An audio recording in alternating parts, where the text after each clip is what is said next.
good enough. Judges have to do better than that. She does note somewhere in her ruling that under ordinary circumstances, plaintiff is allowed at least one opportunity to amend. Yeah, she doesn't note it. What she does is she quotes the fucking goddamn case law. Okay, so yeah, that's a quote from superior courts. That's a quote. It might even be a Supreme Court quote. Yeah, that she can't do what she fucking goddamn did.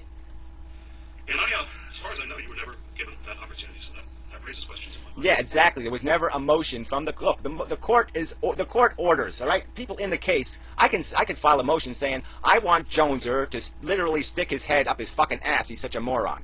Okay, but guess what? Joneser doesn't have to do it until the judge orders him to do it. Okay, so without a fucking order, I owe Joneser nothing. He could ask for anything, and it doesn't fucking matter until the judge says, yeah, you do that. Okay, that's an order. All right, that's it. You know, litigants motion, judges order. That's the way it fucking works. Litigants ask, judges demand. I don't know. I mean, maybe I'd be curious to know how these legal processes just play out typically.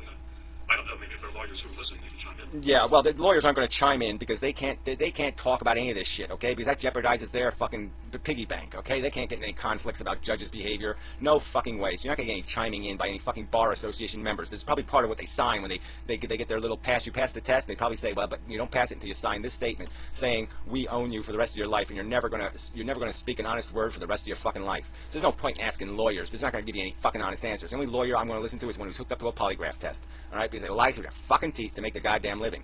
But beyond that, what she did violates the law. And the reason why she got away with it is because she gets away with it all the time. Because most of the pro se's in her court are criminals. They're in jail, all right, or some circumstance like that. And she can wipe them out, and they don't mean anything. They know they don't have the means to do anything about it. And especially now, since the last 12 or 15 years, whatever it is, since the Congress gave judges immunity, judges can never be tried by any tribunal and judged for violating somebody's constitutional rights. So they are now immune to dismissing cases maliciously, recklessly, beyond all reason, deliberately.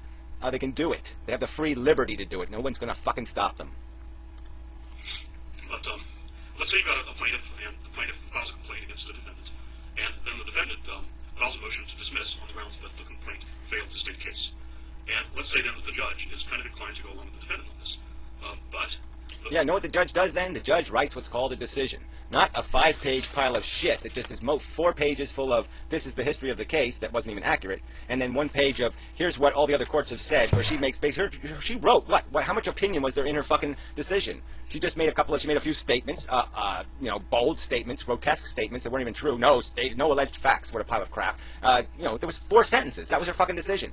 Go look at the records, Lemmy. Go look up cases and see how many pages judges usually write on this shit. They don't get away with this crap. They don't get away with just stamping something dismissed because I say so. No, they have to explain why. And she didn't do any of that. Plaintiff ordinarily is given an opportunity to amend. So how does that opportunity to amend come about?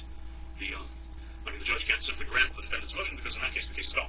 And the defendant never got the opportunity to revise. So what happens? Well, like I said, most of these motions take place in an atmosphere where there's going to be oral argument or some other thing, and so there's going to be opportunity for the judge to simply say to the plaintiff, well, here's the accusation, what do you got to say about it? And if they got nothing else but, well, he's kind of green like a Martian, isn't he? He's kind of green like a Martian.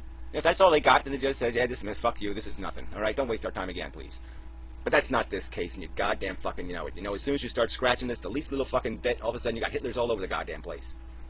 Does the judge say to the plaintiff, you need to fix your complaint there, plaintiff. It's not specific enough. You're not establishing a cause of action. Yeah, well, Rule 12, Section 8. E. Rule 12, Section E. That's what you do first. All right? And when you do that, and you say, I got a complaint, I do understand, then you can argue through summary judgment and say, it doesn't matter because I'm still innocent. And then you can prove you're innocent. But this isn't how you do it. All right? It's just a bullshit. Like I said, this clause has been irrelevant since the existence of summary judgment. This stupid 6 should be written out of the fucking books because it's a bullshit, idiotic, nonsensical pile of nothing. People should have to prove there's no cause of action. They can't just fucking say it. I guess I assume that's probably the way it goes. And I wonder why that never took place in this particular case. Maybe a lot of other stuff just interposed to sort of jumble up the process. Yeah, well, by the way, Remy, do you believe that it has been proven that there's no cause of action? That there's no set of facts where this person could be guilty of the crime I allege? Is that what do you believe that's been established, that's been proven, that's been demonstrated? Because that's what summary judgment would have required. All right, and that's why the court says you do it through summary judgment. It even says, look at the notes on Rule 12. Go look at the notes on Rule 12 on the Cornell University website. And it says right in those notes, a motion to dismiss should be converted into a motion for summary judgment. That's what it says. As far as I know, before Judge Hedrick could ever even get around to ruling on Jones' motion to dismiss, You wound up dismissing it? Yeah, another bullshitism, Remy. That's not what the fuck happened, okay? He dismissed the case long after that motion was filed. Okay, he had plenty of time to read. I'm sure he did read it. He dismissed it on a separate issue, of course, but it was still a thin issue. ADA thing, you don't want to get into all that kind of crap. And he certainly could have, it certainly would have been preferable if he thought he'd get away with this shit from to use this shit excuse instead.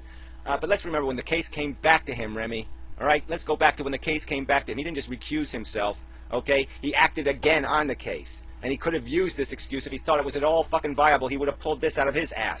He wouldn't have sitting there and gone and violated the very same thing the appeals court said you can't do.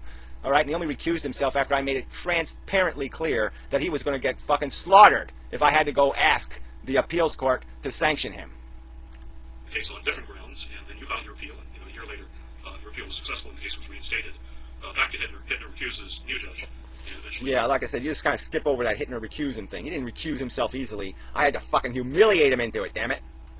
The judge ruled in favor of Jones-R's motion, but I don't know. I mean, maybe the opportunity that you should have gotten to revise just never happened. And I think that's... whatever. What never happened was, yes, there was never any indication of any frailty in the complaint made by any judicial officer, and therefore this is completely fucking bogus and is going to be automatically reversed on appeal just on that one single truth, let alone all the rest of the fucking evidence that this is just a fucking contrived goddamn loophole to try to throw my constitutional rights away, which you are perfectly comfortable with, which makes you a fucking scumbag. Fuck you. Speaking as your lawyer, I think that might be something that you want to sort of emphasize in your motion for reconsideration. You don't feel that you were given an opportunity. I should have wrote in the fucking papers. I said, you can fool a Remy now and then, but, you can't fool all the people all the time. Something like that. Yeah, you can fool a malicious petty weasel who wants to pretend like you're an honorable person and you're doing the right thing, but you're not going to fool people who have any character whatsoever.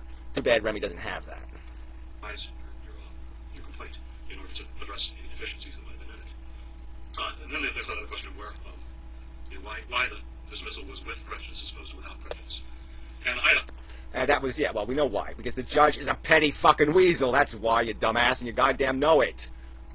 I don't know. I mean, just from a sentence in Judge Harmon's ruling, she does note that, she notes kind of in passing that you can dismiss with prejudice by granting a motion to dismiss for failure to establish a cause of action. So I know it's not impossible. Well, you read it, something I never read, okay? I don't see that anywhere in the papers I received. So if you received, if you're saying that's on the website somewhere where she explained why she's allowed to do a with prejudice ruling, I didn't see that written anywhere. So that'll be news to me. Yeah, maybe it's another piece of paper I didn't get from the court. Isn't that surprising? I never got, okay, the notice from the magistrate judge to, saying that she sanctioned me. I never got any notice of that. I never even got, after she said I violated the sanction, I never got that fucking piece of paper. The case would be dismissed with prejudice in that context, but I would tend to think sort of the tendency would be to dismiss without prejudice, and it's just an error in the findings. I don't know. Yeah, and what the fuck's the difference? Don't matter, because she can't dismiss the claims against the other people with prejudice. It can only be against Jones, or presumably. So what does the case accomplish? It doesn't accomplish a goddamn thing, because the internally undenying fucktard is the one that was the head person. That person obviously hasn't been exonerated in any sense of that word. The claim hasn't been established because the court says it doesn't exist or something. Like I said, the court is completely inarticulate about how exactly it can say the claim hasn't been made. So this with prejudice ruling doesn't mean anything. It's bullshit. Well, once again. So anyway, Gary, I'm not hating on you. I'm really not. It's really not my intention.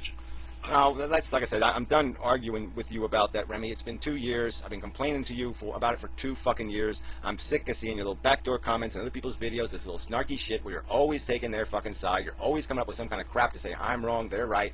So fuck you. We are done. We are not having civil conversation. No fucking more. I've watched you far too long, and I've interacted with you far too extensively to hate your guts. You know I don't. We don't see eye to eye on much of anything, but I really am offering this. Yeah, whatever. You think you're. Yeah. Well, I'll let you finish it. In the spirit of being helpful to you. Yeah, you laugh at it because it's another Freudian circumstance, ain't it? It's like straight dope's just trying to help. Yeah, bullshit. Fuck you, jackasses. You're wheeling and dealing, conniving and manipulating. And now you even walked into this. You've now walked into the same fucking argument the straight dope walked into. That somehow I have to placate the judges. The judges have a sensitive disposition, and I have to bake them some cookies and be really nice how I slide my little complaint up their ass or something. I have to lube them up just right. Bull fucking shit. If I have to do that, the system's broken. That's the word for it. Broken all over the fucking goddamn place. From that, that's up to you. But, count me. I probably will show up in your stateroom room later on, so if you want the pleasure of booting me, I'll offer myself up for that. Yeah, well, whatever. It ain't going to be a pleasure, Remy. It's going to be a huge fucking disappointment. You know, and that's all it's going to be. It's just another morbid, sad commentary on the fucking human race. You know, college professors can't even figure out what the character and the truth is. No, they got to fucking pervert it and bend it because they're petty little fucking weasels. Fuck you. The end, you bastard. Enough fucking said. All right, so sorry, this is like a four-parter. I haven't done one this long in a while. But, you know, life goes on.